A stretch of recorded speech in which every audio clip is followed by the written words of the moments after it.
get the juice box, getting the juice, we keeping it juicy. Juice box, juice box. Come and get the juice box, getting the juice, we keeping it juicy. Juice box, juice box. Hey guys, welcome to Juice Box. I'm your girl, Miss Liz, and we're about to get this here juice. Today's topic is about grief. Okay, losing someone, something, a pet, a person, something that you love, and dealing with it. So this is something that I decided I want to talk about because a lot of people are dealing with grief and they don't understand how to really deal with it. I'm not a professional therapist.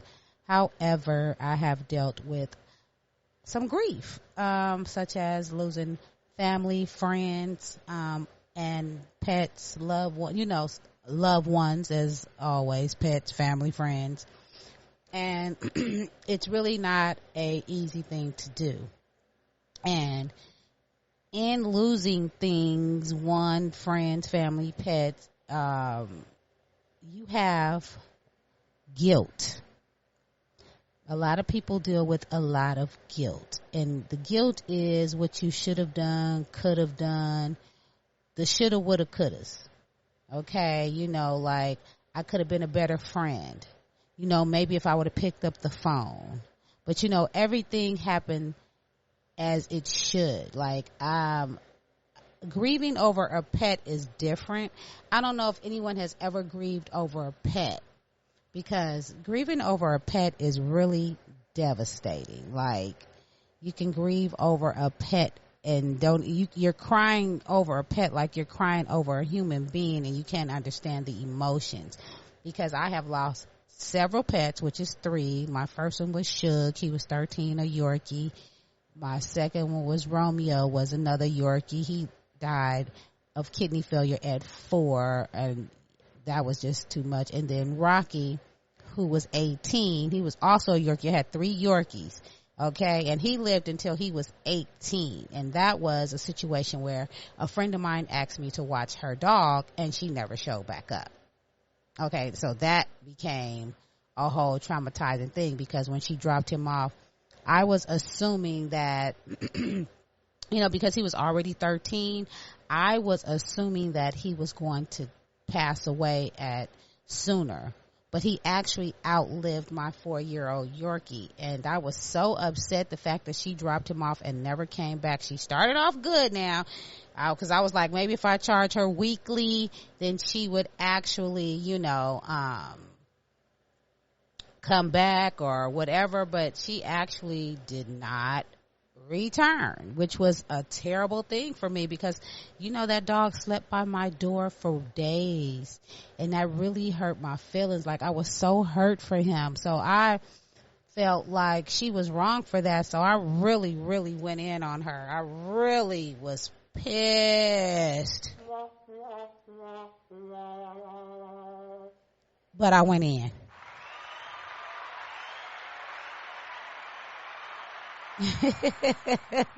Yes, I had to go in on her because I just didn't appreciate it. But as I went on, I learned that he was there for a reason, because my 4-year-old Yorkie Romeo ended up getting kidney failure, and I don't think it was because he was getting his teeth cleaned, and he was so small.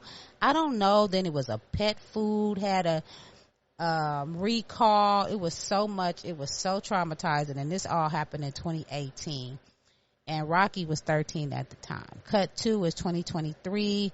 He passed away February 20th, 2023 this year at 18. Oh my God. And I just love him so much. I loved all my dogs. I just really loved him. And I still, every now and then, I still go through the emotions of crying over my dog.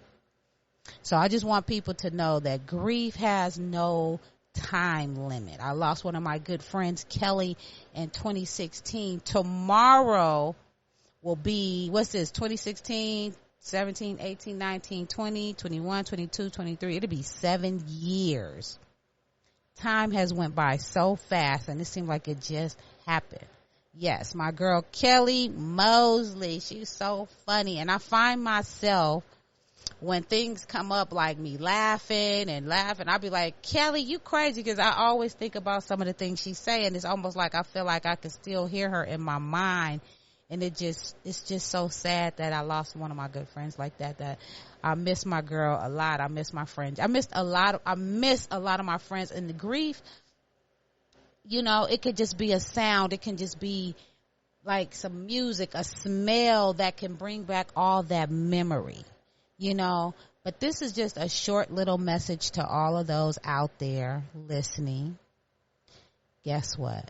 Deal with your grief how you deal with it. Nobody knows what you're going through. And the guilt, it's okay.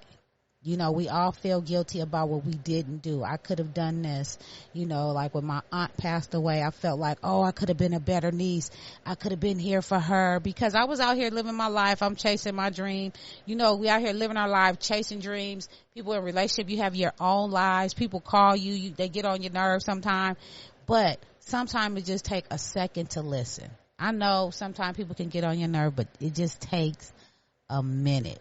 But I would just want people to know not to beat yourself up,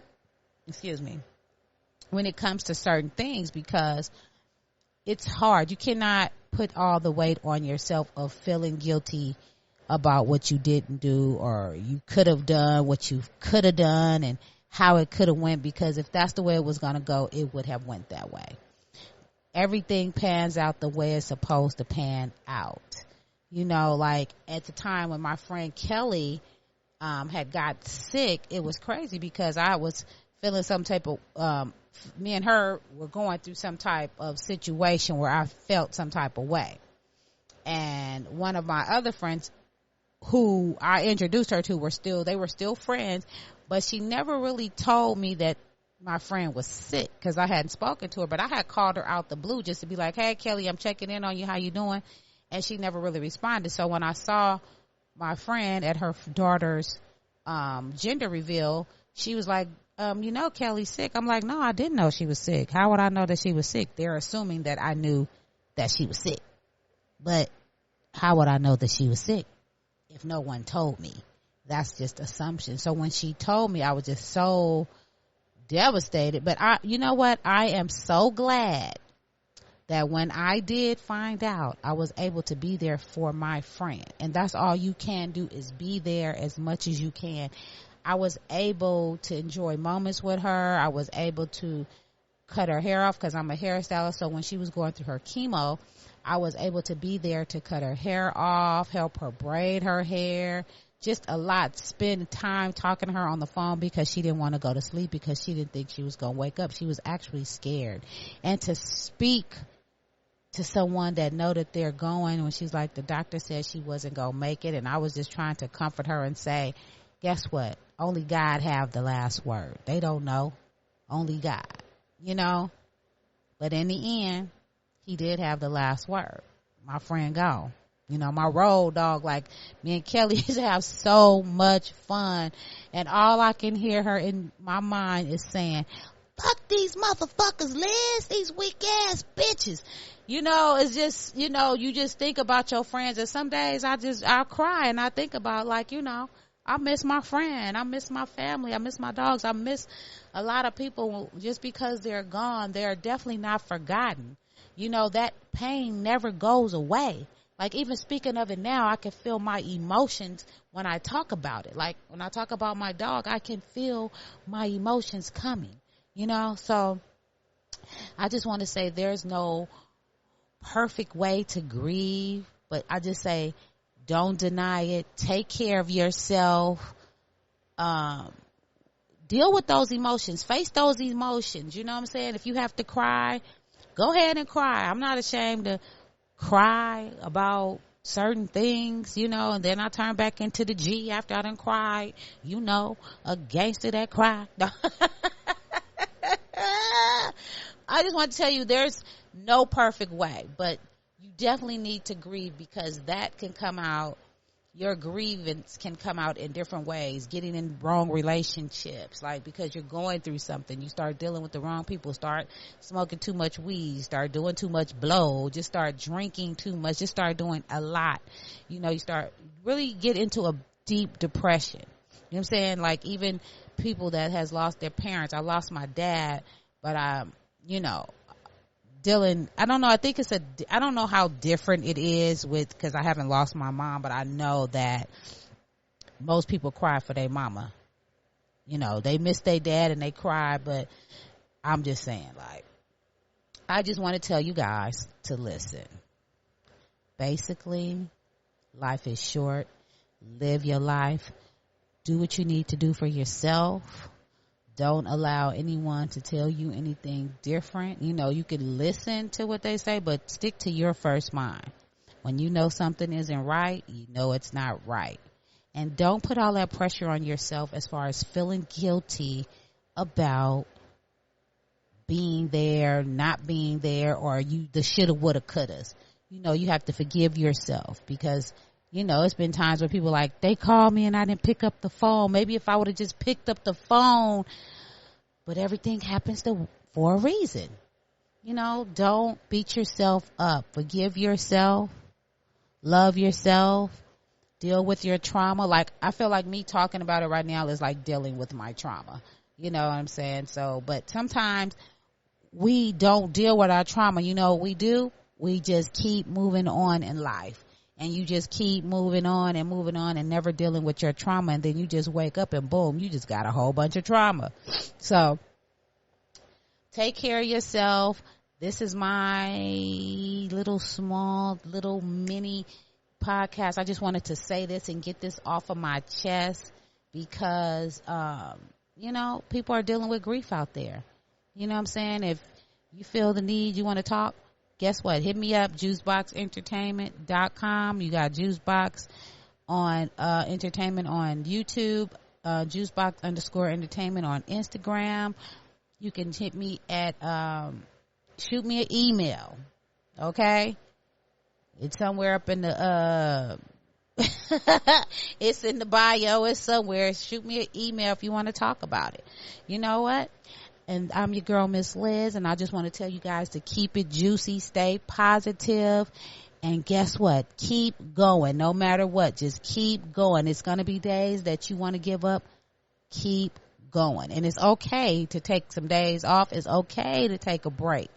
Okay? It's okay to get off of social media and not look at what everyone else is doing and stay focused on what you're doing. It's okay. Okay, it's okay to not talk to your friends for a certain period of time. If you're going through some things and you don't feel like it, it's okay. Some people might take it personal, but guess what? You let them know that you're going through some things and you'll hit them back when you get a chance to hit them back. And you might not hit them back. You might come up out of your moment of what you're going through and might not want to talk to them no more. However, sometimes you should let your friends know what you're going through so they can understand and won't feel no type of way. If you feel that those are your friends and they're important in your life, you know what I'm saying? Like when you get mad at your friends, you don't go just get mad and cut them off. You discuss your friendship, like what they did so they can understand. And if they do it again, then that's different. But how my friendships last, we always address the issue. I've always been the type that if I like you like that. Now, if you somebody that I ain't messing with, I ain't addressing no issue. Cause guess what, girl? Go on about your business. It's probably something that built up and you done got on my last nerve in the first doggone place and you deserve to get cut off. Okay. So yeah. With that being said, stay focused, keep it positive, keep going. Don't beat yourself up. It's gonna be okay. Just hold on. You know, when I was growing up, before I leave, it was so, you know, growing up in church, you know, it's a trip because when you grow up, like as a child, those memories and those things that you went through stay with you, you know. And it was this one song, you know, I used to be in the choir. We were called the Little Worshipers at Pilgrim Baptist Church over there on Central and 45th. Okay, this is in Los Angeles. Okay, and you know, in the hood, them churches be cracking. But it was just two songs that I used to really love that I find myself still singing till this day. And I'm how old? Older. And but the one song was called Holding On. I don't know if that was the name of it, but she used to be like, I'm just holding on, I'm holding on, and I won't let go of my faith. But let me tell you how I used to, as a kid, when she used to sing that song, I used to feel it in my soul and in my spirit. Like, to this day, I still find myself singing this song. I'm just holding on, I'm holding on, and I won't let go of my faith. And I can't remember the lyrics, the rest of the lyrics. It's a couple, 2, 3, but I don't remember those. And then the other one was, well done, servant, well done. Hey, well done, servant. Brother Lyles used to be singing, boy. I think it was Reverend Brother Lyles, or was it Likes? It was one of the Lyles or the Likes. It was one of them. But he used to really sing that song. I've been talked about it years before. Oh, yes. But when I reach my heavenly home, he used to be singing that song. Oh, I used to be in the choir too, but I don't know if I was on key. But I was feeling it for a minute, y'all. But anyway, you guys, I'm going to leave y'all with that. Keep going. Stay positive. Don't beat yourself up. Love yourself. And when you feeling down, talk to yourself. Sometimes we need to keep our energy to ourselves so we cannot allow others to manipulate what we have going on. Stick to your gun. Stick to your first mind. Understand what I'm saying? And there you have it, guys. Keep it juicy. I'm your girl, Liz. And bye-bye now.